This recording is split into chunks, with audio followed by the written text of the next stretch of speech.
Hey gang, what's up? So, today we're here to talk about armor in X-Men Next Dimension, featuring everyone's most hated tin can, Sentinel Alpha. So, I thought this would be a fun topic. If you guys don't know anything about armor, or if you haven't, if you don't, if you've played this game and you've played story mode, you know the Sentinel Alpha was a nightmare, because you didn't know that he had armor and you didn't know how to break armor. So I'm going to teach you about armor and how it works in this game. So, firstly, only three characters have it: Sentinel Alpha, Juggernaut, and Blob. They have 2200, 2400, and 3000 points of armor respectively, with an equal 2000 points of armor in the air. So you have to do over 2000 over their respective damage values to put them into hit stun. So, just to show what that looks like, let's record our opponent, and we'll do something easy. Axe kick. We'll play that on repeat. So that's what it looks like. So 3 hits is not enough to actually to break the armor. So 111 will not break Sentinel's armor. He will crush you. So even if you see it, right? But if you catch it early enough, certain moves will bust armor. Certain strings. Ooh.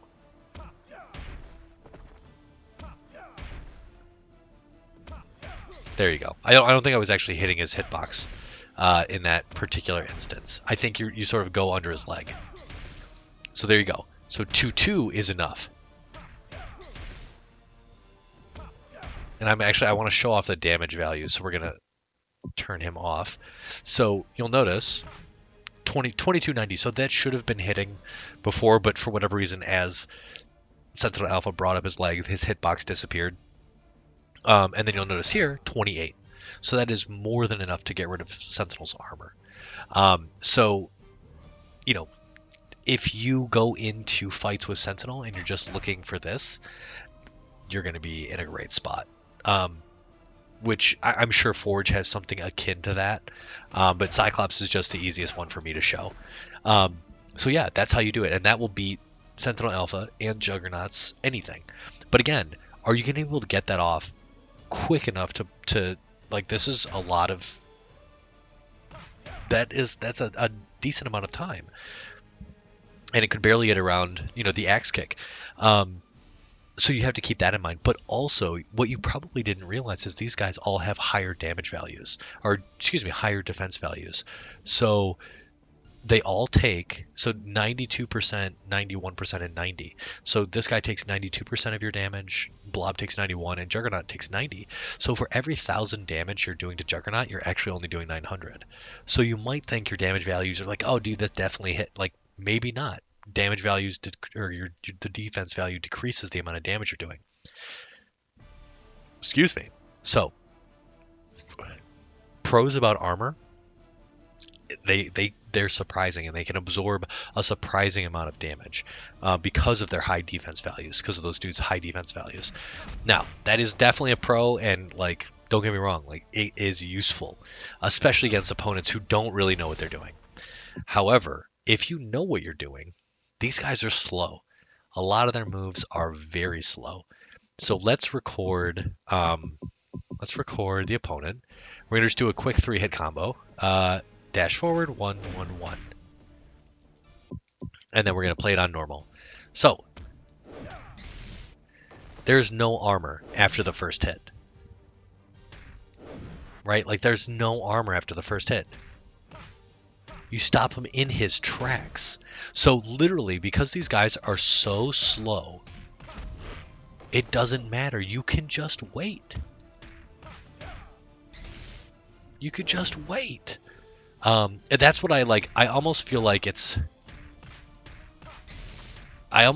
not fair. Like, this is then, like, if you're playing this character, I just infinited you. You're dead now. So, like, I think armor is interesting against new players, but against anybody else, it is they're the same character. They're just bigger and slower. You just have to block the first hit. Um, there are probably some mind games you can mess around with at that point, right? Um, so there is, there's a pro armor, great, blow up attacks. The the con of that is you have really slow attacks and you're really easy to interrupt and punish. So there's that. Um, there is a cool thing though. So I'm actually going to switch some stuff up here. I'm going to change our player character to Sentinel Alpha, and I'm going to set. Uh, yeah, I'm going to set.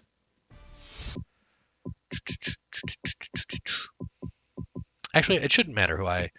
This is fine.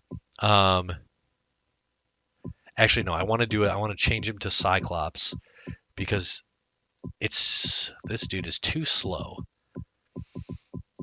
So I do want to show they're incredible counterpunchers. So if you play more defensively, you can use your armor to blow through strings that you would otherwise get punished on. So they might think that they're safe. So like Cyclops might think that he is safe. Um, did I really change? Did I really just go back to normal? Let's change our player. Oh my god, I'm so bad at this. Change our player. Uh, let's change our player to Sentinel Alpha, and then we'll change our opponent to Cyclops. And I want to show like you can blow up his 1-1-1. You just block the first hit and then attack. Um, obviously, you could do that with, but like, I feel like armor's also just it's a little too much work. Whereas you can just block and punish normally. So let's see if we can do this. Let's have him play on repeat.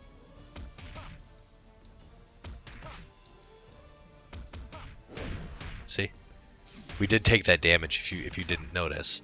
Um, that doesn't work. Let's see if we can get it like a.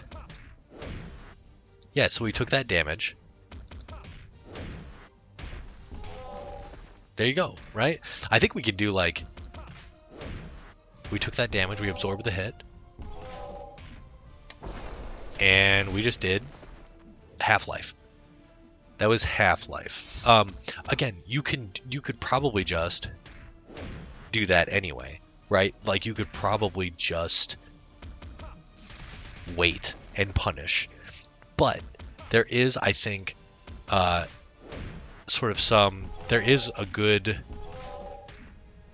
You can do that. It's a good way to blow up strings, and these guys are really slow. Though it should be noted, like Sentinel's standing jab is actually pretty good. So I think this is crouching. No, his crouching jab is garbage.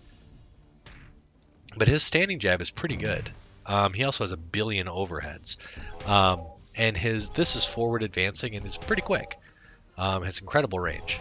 So, stuff like this is like pretty good to toss out in the middle of strings because you're probably connecting if they're just going ham. So, yeah, like there's the pros are it can blow up strings in the middle of the string. So if they think they're safe or they think they have frame advantage or whatever, you can set this up. You can use these armored attacks to get your offense going.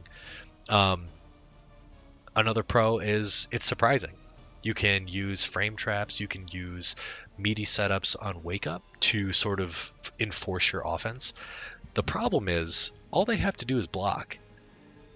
Like they don't have to be afraid. And then like sure, then you start like mixing up with throws and all that. But that being like, throws like tick throws are not a thing in this game. It's like everything is pretty easy to see coming. He doesn't have the same grab range as somebody like Blob, and they reset and they're pretty far away, and then there's tossing beams. So I feel like this turned into more of a rant about armor, but I did just want to show off how armor works in this game. You got to pop a certain amount of damage on these guys while they're attacking to actually cancel the attack and continue your own. And for those of you who were, in a lot of pain from this dude for years, know that you can go and you can whoop his ass now. I've given you the tools. All you need to do is wait for that first hit and punch him. It armors only on the first hit. So take that information, go forth, prosper. Um, like, comment, subscribe. Let me know what you guys think of this. I would love to know. I would love to hear about all the pain that you guys experienced as kids, using Forge for the first time, using Magneto for the first time, and just getting mopped by this dude. That's it. Have a great rest of your weekend, and yeah, I'll talk to y'all soon.